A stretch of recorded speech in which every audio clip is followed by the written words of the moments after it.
Ellen, a young girl barely standing 4.6 feet tall, with a slim figure and a youthful face that made her look no older than 10, was in a dire state.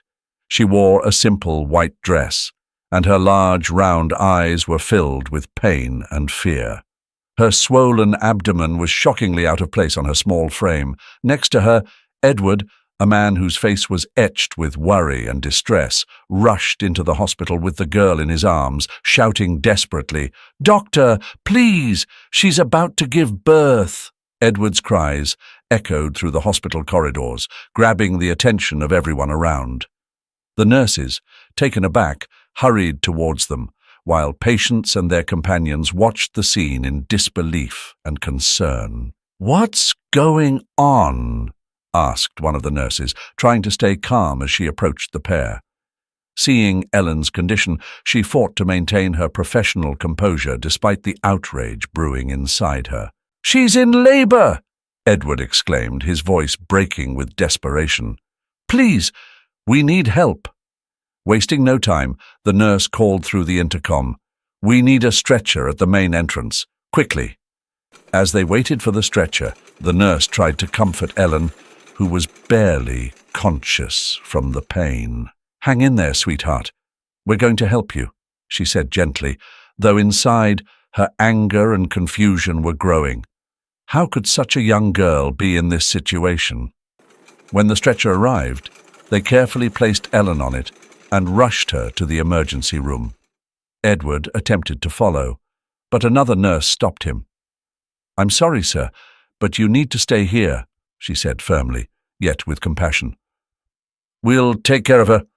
We need to know what happened." Edward nodded, his face a mix of anguish and despair. She's my responsibility," he murmured, his words almost choked by the weight of the situation. "I can't leave her alone."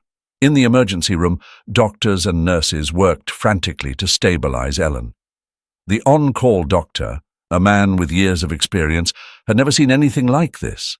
As he scrubbed his hands, he thought back to when his shift started, thinking it would be a routine day. "What kind of monster would do this?" he muttered to himself, the anger clear in his eyes. "She's just a child." Meanwhile, in the waiting room, whispers grew into audible conversations as those present tried to make sense of what they had witnessed. "Did you see that girl? She can't be more than 10, remarked a pregnant woman, her face pale with disbelief.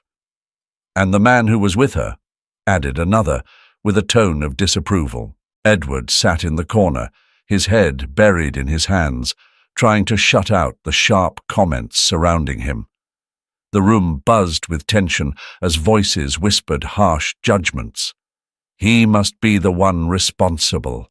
How could anyone do something so awful? "He must be a creep," another person muttered in disgust. "He should be locked up for what he did." Edward knew he couldn't let their words get to him. His main concern was Ellen's well-being. In the operating room, the doctor approached Ellen, offering some comfort before the anesthesia took hold. "I'll do everything I can to make sure you're okay," he said, his voice filled with fierce determination. As the procedure began, the medical team prepared for any surprises. Nurses moved in and out, bringing supplies and avoiding eye contact with the man anxiously waiting outside. Their thoughts were with the young girl on the operating table, and one question echoed in their minds. How had she ended up in this situation? Time seemed to stand still as the hospital was engulfed in an atmosphere of tension and expectation. Outside the emergency room, the tension was palpable, and the murmurs grew louder. Edward Jones sat in a hallway chair, his face buried in his hands, silently sobbing as worry consumed him. Ellen had been rushed in to give birth, and the uncertainty about her condition was torture. Around him, the whispers started low but quickly escalated into audible, judgmental conversations. "Did you see that girl? She can't be more than 10 years old," one woman murmured to her companion, disbelief in her eyes. "And the man who was with her," another replied with disdain. What kind of monster would do something like that? He must be a pervert, added someone else, whispering in disgust. He should be locked up for what he's done to that poor girl. Edward looked up, his eyes red and swollen from crying. He tried to block out the comments, but every word pierced his heart like a dagger. Edward knew he couldn't change how others saw him at that moment, but the uncertainty about Ellen's condition was eating him up inside.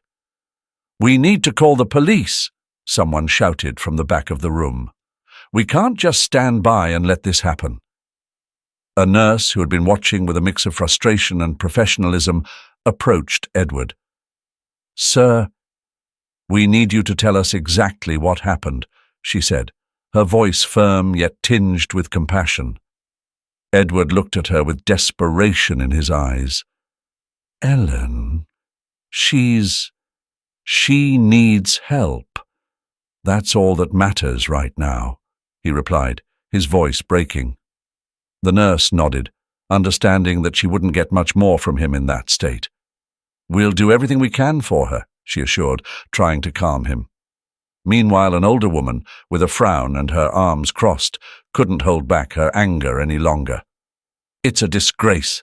That man should be locked up," she shouted, directing her fury at Edward. "Yes, we can't let someone like that walk free," another person agreed, as more voices joined in the chorus of condemnation. "Everyone, please calm down," one of the head nurses intervened, trying to maintain order. "This is a hospital, and we need to focus on taking care of our patients." "But we can't ignore what's happening," a young woman replied, glaring at Edward with disdain. How could anyone do something so terrible? The waiting room filled with murmurs of agreement, as some people began pulling out their phones to call the police. The tension in the air was almost unbearable, and Edward, feeling cornered, just closed his eyes, trying to shut everything out. Suddenly a tall, burly man stood up and strode toward Edward with determined steps. Without saying a word, he grabbed Edward by the collar and yanked him from his seat. "You're a disgrace!" the man yelled, his face flushed with rage. "How could you do this to a child?" Edward, shocked and terrified, raised his hands in surrender. "No, wait, you don't understand," he tried to explain, his voice trembling. "There's nothing to understand," the man shot back, tightening his grip. "You're a monster, and you have to pay for this." The situation was on the brink of spiraling out of control when a nurse rushed over and tried to pull the man away from Edward. "Stop! Let him go!" she shouted, placing herself between them. "We've already called the police. They'll handle this." The man shoved Edward back into the chair before letting go. The nurse quickly made sure Edward was okay before turning to the furious man. "I understand your anger, but we can't allow violence here. Let the authorities take care of this." Edward, struggling to catch his breath, remained seated, trying to calm himself down.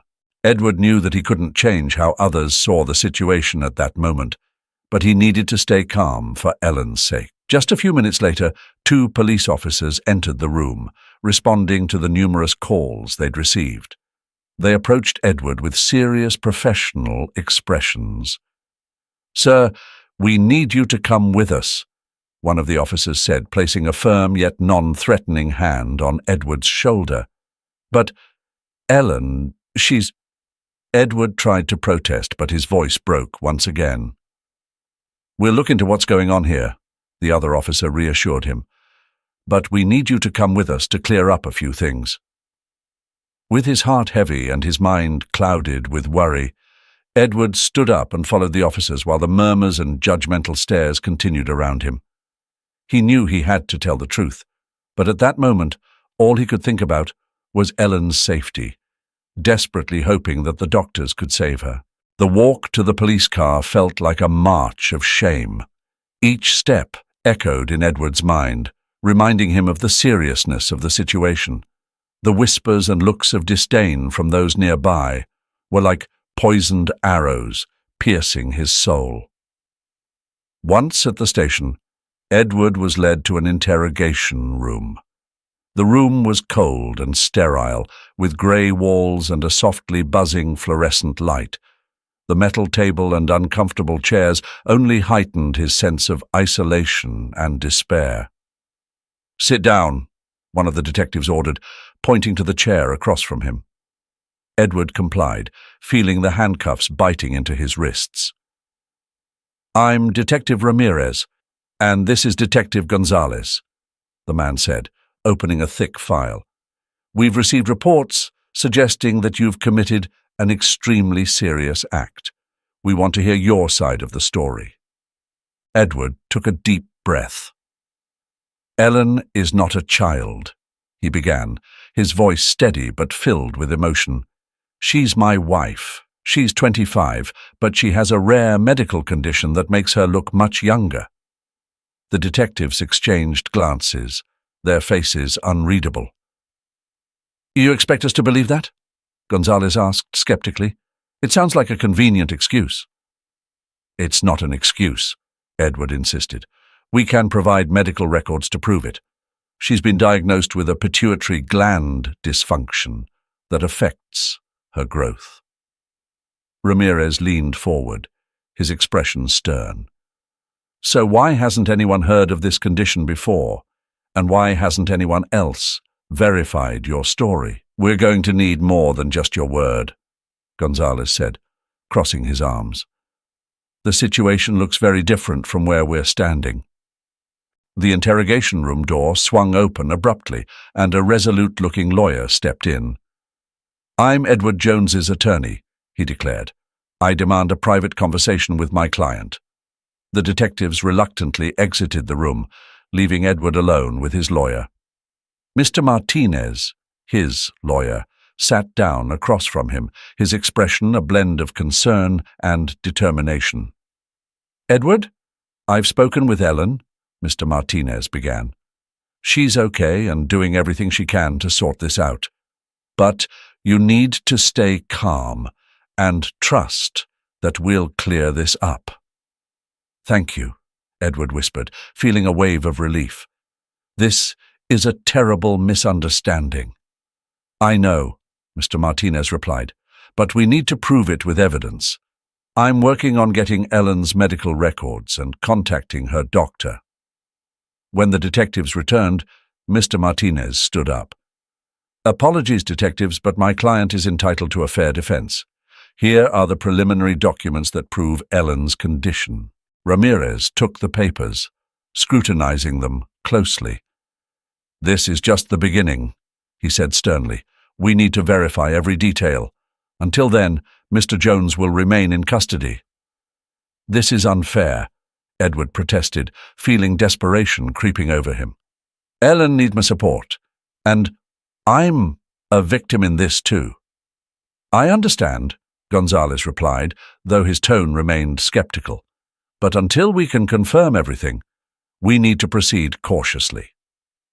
The following hours were a mix of uncertainty and agonizing waiting. Edward was taken to a cell where time seemed to stand still. His thoughts swirled like a tornado, reminding him of every happy moment with Ellen and the harsh reality they now faced. The hospital was engulfed in a tense atmosphere as Ellen Walker, a young woman with a petite appearance but a notably swollen belly, was rushed to the delivery room. The situation was so unusual that everyone present couldn't help but whisper among themselves, filled with disbelief and concern. Dr. Mitchell, the lead physician on duty that night, hurried towards the delivery room, his mind racing. How is this possible? He kept asking himself. He had encountered unusual cases throughout his career, but this was something entirely new. "Prepare for an emergency C-section," Dr. Mitchell ordered as he entered the delivery room. The nurses and assistants moved efficiently, setting up the surgical equipment and ensuring Ellen was ready for the procedure.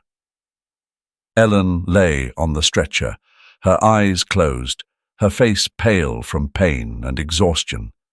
Despite her delicate appearance, her body showed all the signs of advanced labor.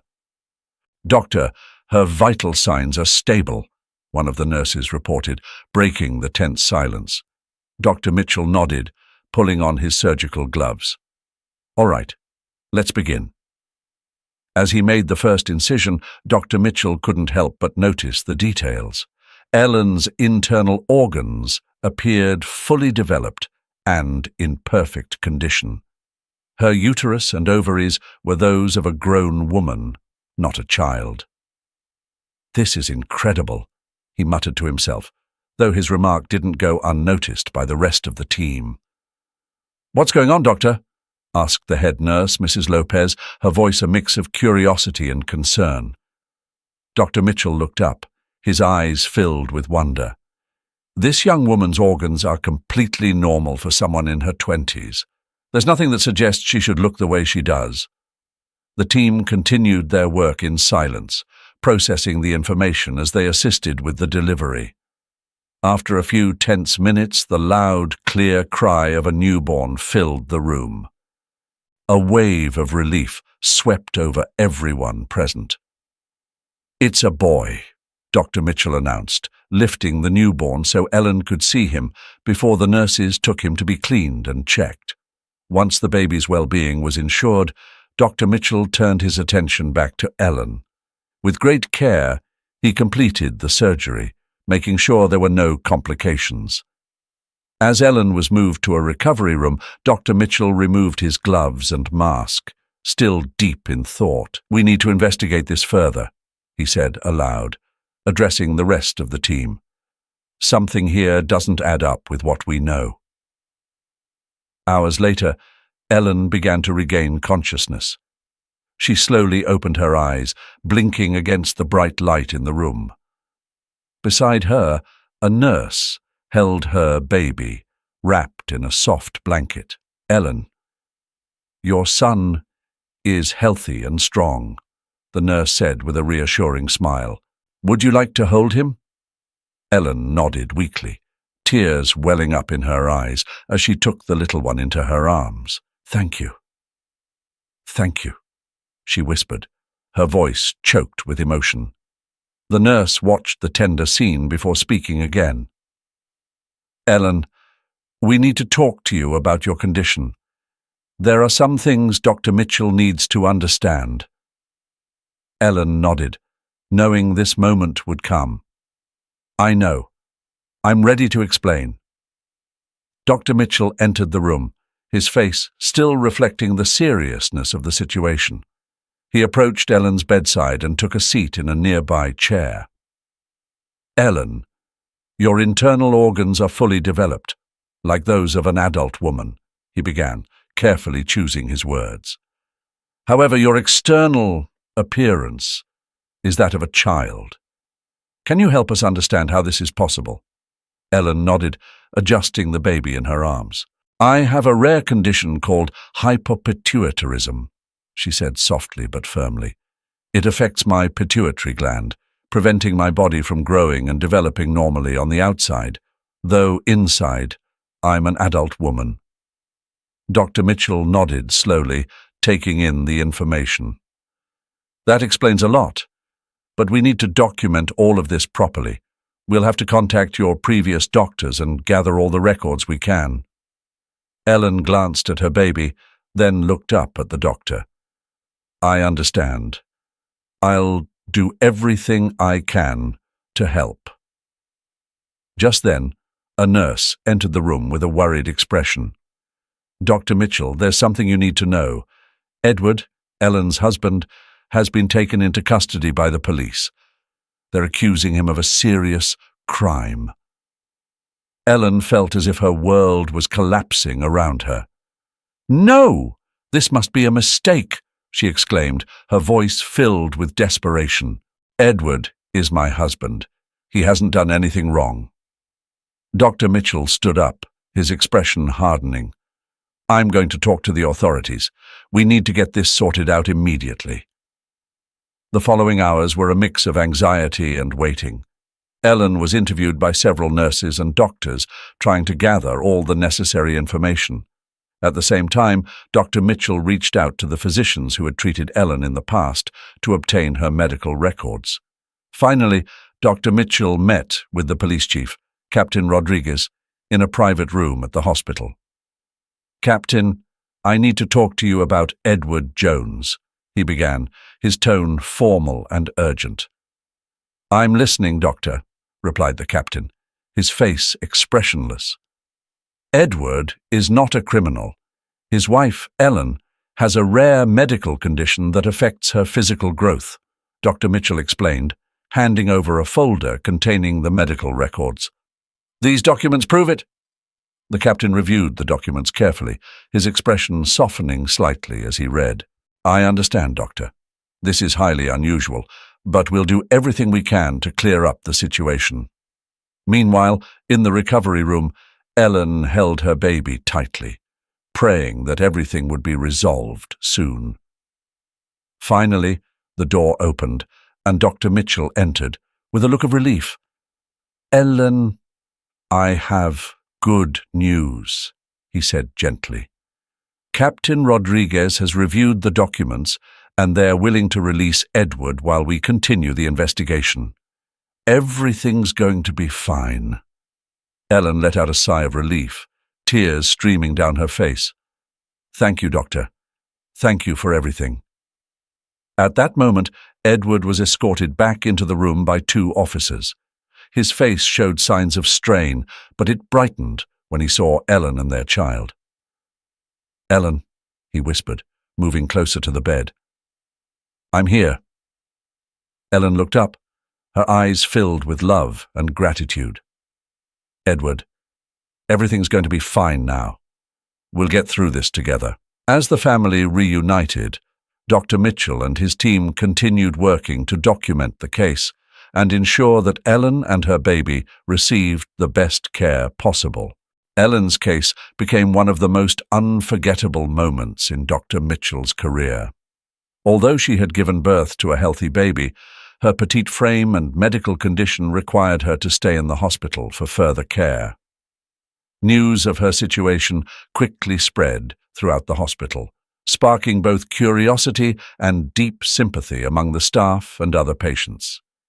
Each day, Edward was by Ellen's side, caring for her and the baby with a dedication that touched everyone who saw him.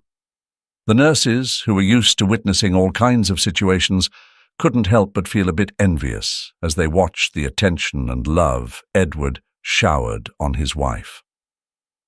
"Ellen, here's your breakfast," said one of the nurses, Mrs. Ramirez, with a warm smile as she placed the tray on the bedside table. "Today we have oatmeal, orange juice, and some fresh fruit." "Thank you, Mrs. Ramirez," Ellen replied, struggling to sit up. Her voice was soft but filled with gratitude. "Everyone here has been so kind to me." The nurse nodded, adjusting the pillows behind Ellen to make her more comfortable. "It's the least we can do. Your case is very special to all of us." At that moment, Edward entered the room, carrying their newborn son Jonathan in his arms. His face lit up when he saw Ellen, and he leaned in to give her a kiss on the forehead. "Good morning, my love," Edward said tenderly. "Jonathan and I have come to see you." Ellen smiled, her eyes shining with love and gratitude. "Good morning, Edward. How's our little one?" "He's perfect," Edward replied, cradling the baby gently. "He's strong and healthy, thanks to you." Mrs. Ramirez observed the scene with a smile. "Edward, you're a wonderful father. We don't see someone so dedicated and loving every day." "Thank you, Mrs. Ramirez," Edward said, looking at Ellen with adoration. "I would do anything for my family."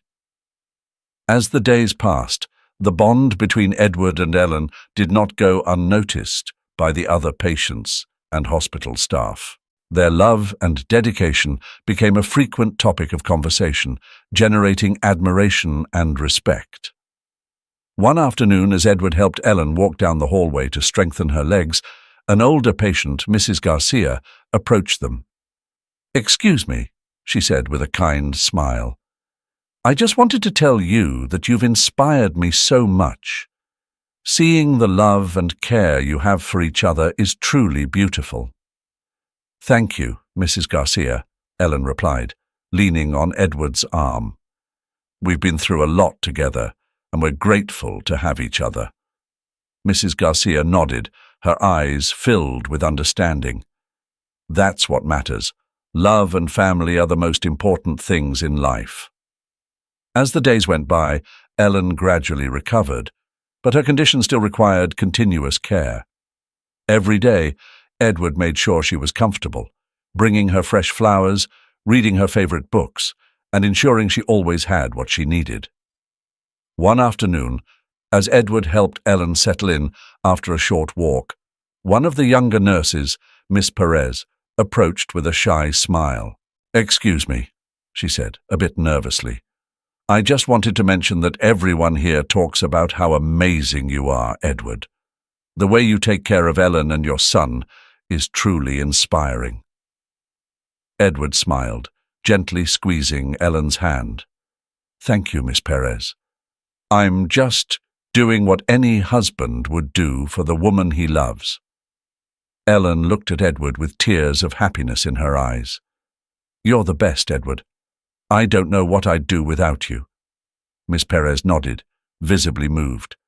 "You two are a really special couple. I hope you both recover soon and can enjoy your life together."